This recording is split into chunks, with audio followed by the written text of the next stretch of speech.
vamos en el primer bloque a explorar el superpoder número 1 de Mide lo que importa, que es enfócate y comprométete con las prioridades, ¿sí? Bueno, en esta oportunidad tenemos 3 panelistas, se las presentamos por arriba, pero vamos a hablar un poquito más sobre ellas. La primera tenemos el honor de contar con Carlen Muñoz.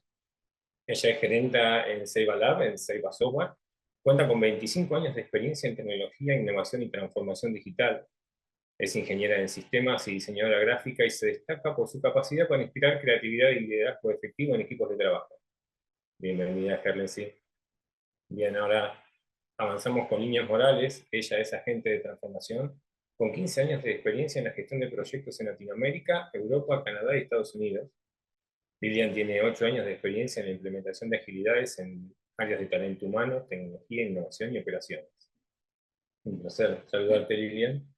Y finalmente saludamos a Paola Canesa. Ella es fundadora de Menos Recursos y Más Humanos, psicóloga de formación, agilista de corazón y activista de seguridad psicológica, con más de 10 años de experiencia en la gestión de capital humano. Gracias, Paola, por acompañarnos. Bueno, avanzamos con las preguntas si quieren. ¿Están listas? Hola, buenas tardes, Vamos. gracias. Sí. ¿Cómo estás? Bien. Lilian, arrancamos con vos, ¿te parece bien?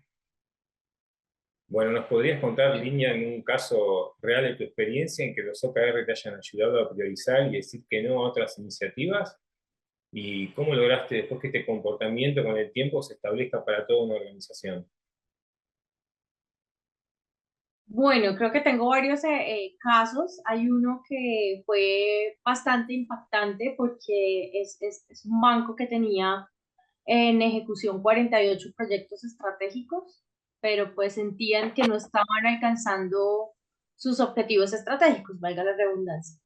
Entonces comenzamos a analizar cuál era realmente la estrategia de la organización, cuáles eran esos objetivos estratégicos, los convertimos en OKRs estratégicos y luego empezamos a analizar cuáles de esos proyectos realmente se alineaban con esos objetivos, con esos OKRs estratégicos y descubrimos que solamente 16 de los 48 realmente estaban impulsando a la organización hacia la evolución que deseaban pues, su junta directiva.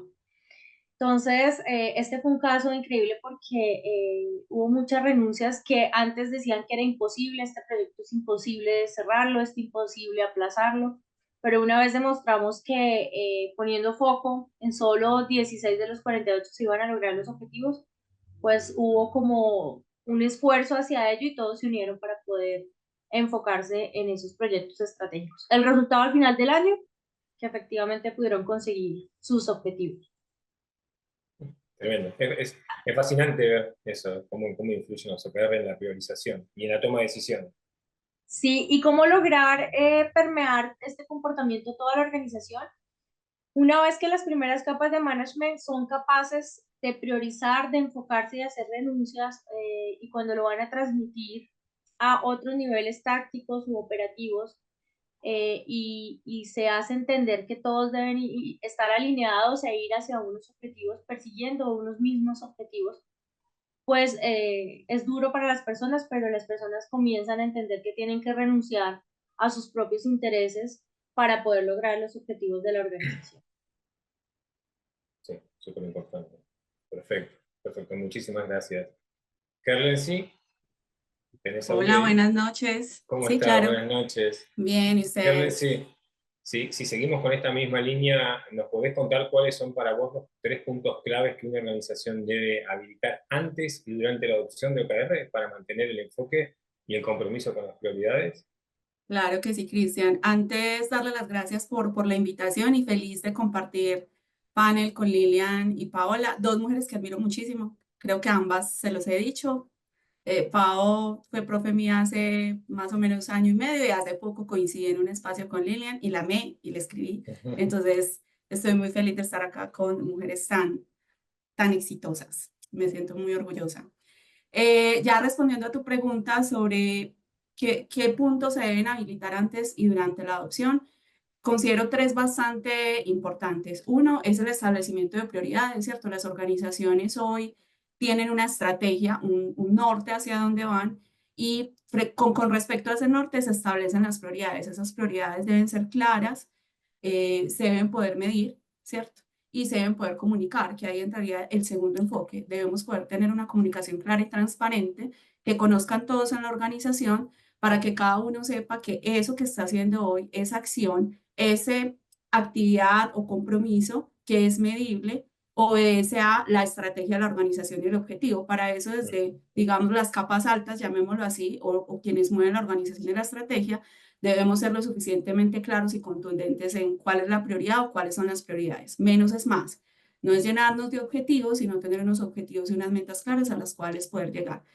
Y luego de tener esos objetivos claros, comunicarlos, eh, ser transparentes de hacia dónde queremos llegar, y esa responsabilidad, ¿cierto? Poderlos hacer públicos y accesibles, debemos poder hacer un seguimiento, poder medirlos, poder entender que se miden los accionables. No necesariamente cambio el objetivo, pero sí puedo estar cambiando el accionable dependiendo de cómo vienen los resultados. El objetivo no necesariamente cambia, pero el resultado clave del accionable sí. Entonces, claridad y foco en la estrategia, comunicación de la estrategia y seguimiento a la estrategia. Básicamente esos tres, Cristian. Impecable, puntos realmente valiosos. Gracias, muchas gracias, Helen. Sí. Gracias. Paola, ¿cómo estás? Buenas noches, te saludo. ¿Tenés audio? Tengo audio. Ay, perfecto, perfecto. Paola, bueno, avanzamos entonces con vos. Paola, te consulto en las reuniones de cierre y reflexión en cada ciclo de OKR. ¿Cuál es tu recomendación particular para los equipos para que puedan seguir promoviendo el enfoque y el compromiso? Buenísimo. Ahí también quiero dar como el agradecimiento a la invitación y también compartir con Lili y con Helen. Sí, corazoncito para ustedes. Creo que hay cosas, rescato algunos puntos. Lo primero es que parece súper obvio, pero tiene que ver con cómo hacemos para revisar el progreso. O sea, cuando ya establecimos, dijimos que no a muchas de las cosas que nos gustaría decir que sí, que creo que lejos es lo más difícil, y mantener ese enfoque es revisar ese progreso y ojalá con métricas y por supuesto cosas cuantificables, ¿sí? Muchas veces pasa en los sistemas tradicionales que estamos hablando de lo que yo pensé, lo que yo creí, pero no un número, una métrica, algo que nos permita hablar de algo objetivo. Lo otro tiene que ver con reflexionar sobre ese proceso, qué aprendimos, qué efectivamente logramos, en qué fracasamos, y creo que esa reflexión que hace el equipo, por supuesto, desde la mirada a la seguridad psicológica, nos permite aprender y poder compartir esas lecciones aprendidas, creo que en especial en aquello que no le acertamos durante el proceso, en aquellas metas que a lo mejor o resultados que no logramos, y también con mucho enfoque en la colaboración. Y creo que algo que también se nos olvida mucho es reconocer lo que sí logramos. Estamos tan enfocados en ver lo que falta, y ahí tenemos un sesgo de la negatividad que es de sobrevivencia. Estamos tan enfocados en lo que falta, en lo que no se hizo, en lo que no se logró, que creo que también darnos el minuto para reconocer lo que sí se logró, lo que sí aprendimos, y a lo mejor sí fallamos, pero algún aprendizaje nos llevamos, creo que es muy relevante que podamos generar, y también nos permite como subir la dopamina y también comprometernos en algo hacia el siguiente periodo. Y desde ahí hacia el siguiente periodo, considero que también es bien importante el cuán alineados estamos con esas prioridades que hemos definido. De repente pedimos compromisos, pero si no estamos tan alineados, no hay un fit entre lo que yo pienso, creo, con esas prioridades, muchas veces en el periodo se pierde esa capacidad de comprometernos con esos enfoques que generamos, y desde ahí el poder tener la capacidad de decir en voz alta, veo estos riesgos, no estoy tan de acuerdo con esto, podríamos hacer esto de una manera distinta, y visualizar también el futuro en términos de logro, creo que nos ayuda a repetir, por supuesto, ajustar lo que sea necesario ajustar y comprometernos y enfocarnos concretamente hacia el próximo periodo. Impecable, impecable, Paola. Muchísimas gracias, son buenos consejos, muy, muy breves, muy sencillos parecen, pero sabemos que no lo son. Lilian, volvemos contigo. Avanzamos con la próxima pregunta. Claro que Bien. sí, Cristian. Perfecto, Lilian. Bueno, ya una vez que hemos desplegado entonces el piloto y confirmamos que el OKR es el marco adecuado para implementarlo, ¿cuáles considerás 3 buenas prácticas para escalar ya los OKRs y mantener el enfoque y el compromiso con las prioridades, más que nada, entre los equipos de la compañía? Vale, esta pregunta es bastante importante. Hay como 5 prácticas ahí. Primero, que las capas de management y los patrocinadores y los sponsors no se desentienden, ¿no? Nosotros vemos en el libro que para poder implementar OKR necesitamos de un patrocinio, de un sponsorship de alto nivel e involucrado, ¿no? Que se forme, que comunique los OKRs estratégicos, que acompañe, que motive, que ayude o que se involucre en la implementación. Entonces pasa en algunas ocasiones que ya cuando pasamos el piloto, estas personas dicen, ah, bueno, sigan ustedes, ¿sí? Me avisan cuando necesiten algo.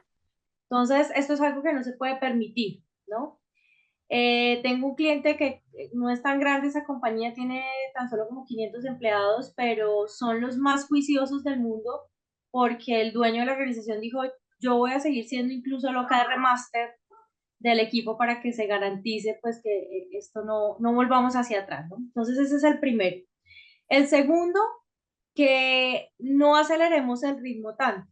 ¿Qué pasa? Cuando ya pasamos el piloto y sí es OKR lo que necesitamos y vemos que nos dio resultado, entonces queremos ahora hacerlo Big Bang a toda la organización y eso no es bueno. Así como hemos implementado pilotos, ciclos de aprendizaje, de implementación, de adaptación, es importante que lo sigamos haciendo para escalarlo dentro de la organización. También he visto cómo me dicen, no, ya necesitamos el piloto, váyanse. Y luego nos llaman como a los 3 meses, no, es que le dijimos a toda la organización que hiciera OKRs y esto se volvió un caos. Entonces, mantener el ritmo y la misma práctica que se hizo en el piloto de aprender, esta manera iterativa de aprender, implementar, adaptar y escalar y seguirlo haciendo, ¿no? No afanarnos.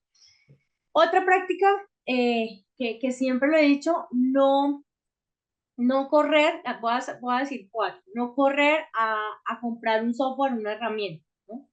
Siempre he dicho que comencemos con lo que tenemos en casa, con lo conocido, porque cuando ya pasamos un piloto nos sentimos que somos súper maduros en OKRs y no es así, y no es tan recomendable introducir la complejidad de una nueva herramienta. Y el cuarto es que los seres humanos tenemos una estructura mental eh, que adquiere hábitos, y chévere que hablaron de hábitos atómicos, hay que hacer muchas cosas para que tomemos un hábito, ¿no? Y hasta que no tomemos el hábito, pues necesitamos un acompañamiento. Por lo tanto, yo recomiendo que sigamos haciendo alineación explícita por un tiempo para garantizar, yo sé que ya, que no es lo único que existe, que hay implícita y que también hay varios tipos de OKRs y que varias enfoques, pero nuestra mente siempre trata de volver a lo anterior y nos ha pasado que cuando dejamos de ser tan prescriptivos y decimos, no, déjenlo fluir, resulta que otra vez se desalinean, se desenfocan, vuelve la anarquía, digo yo. Entonces, no lo soltemos tan rápido, ¿sí?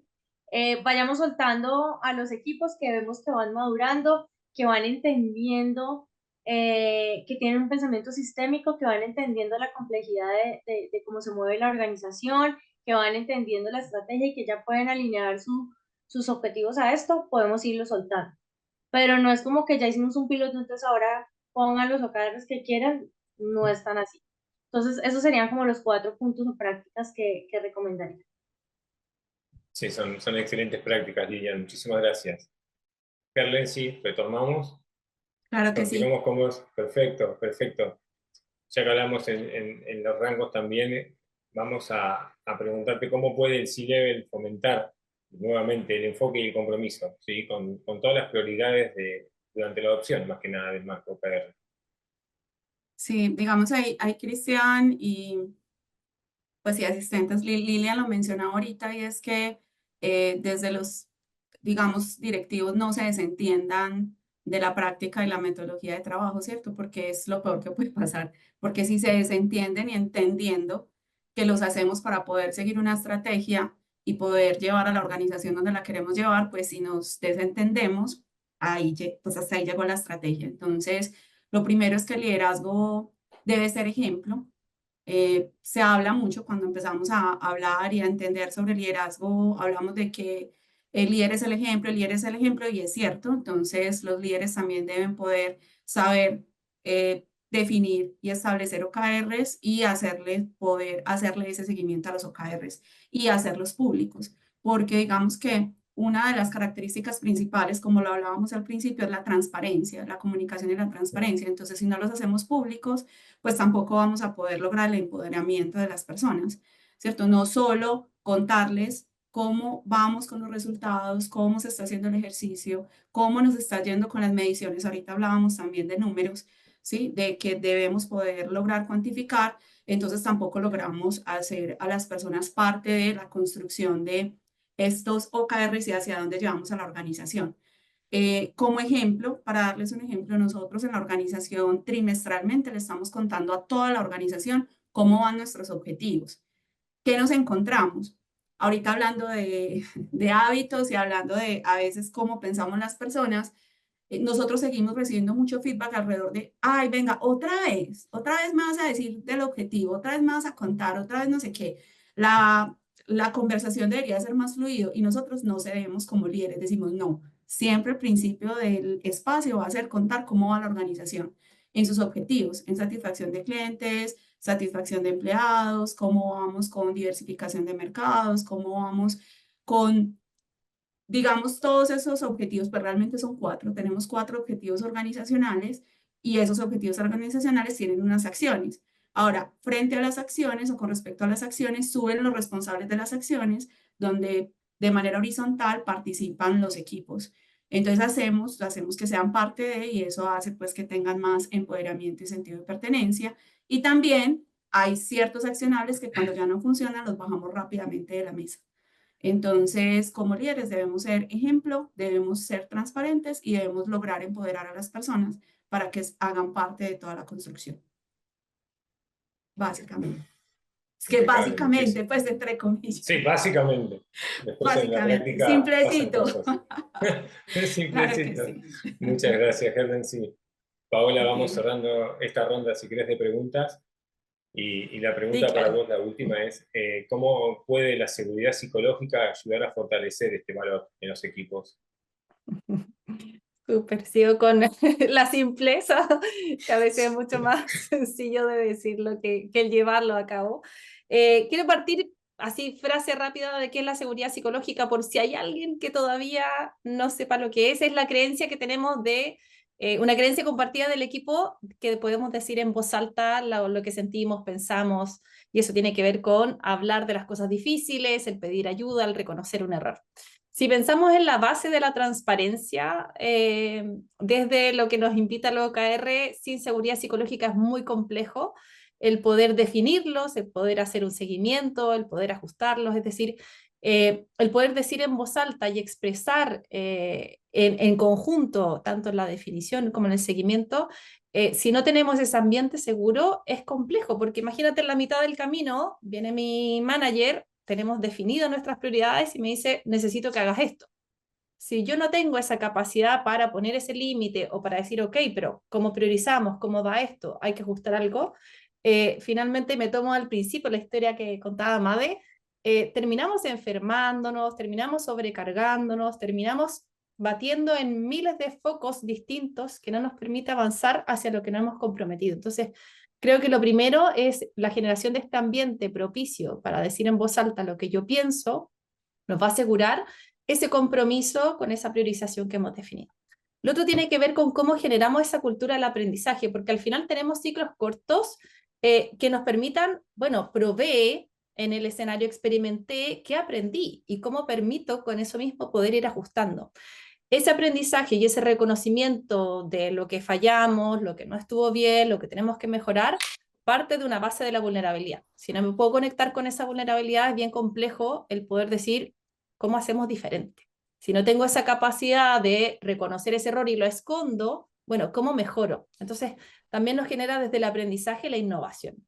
Y lo último creo que tiene que ver con, que ya lo mencionara antes, con esta capacidad del accountability, cómo nos rendimos cuentas entre nosotros mismos con esta franqueza radical, basado en esta transparencia, donde todos hemos definido en conjunto ciertas prioridades, también cómo hacemos esa rendición de cuentas, esa petición de ayuda, muchas veces que es necesaria entre medio del proceso.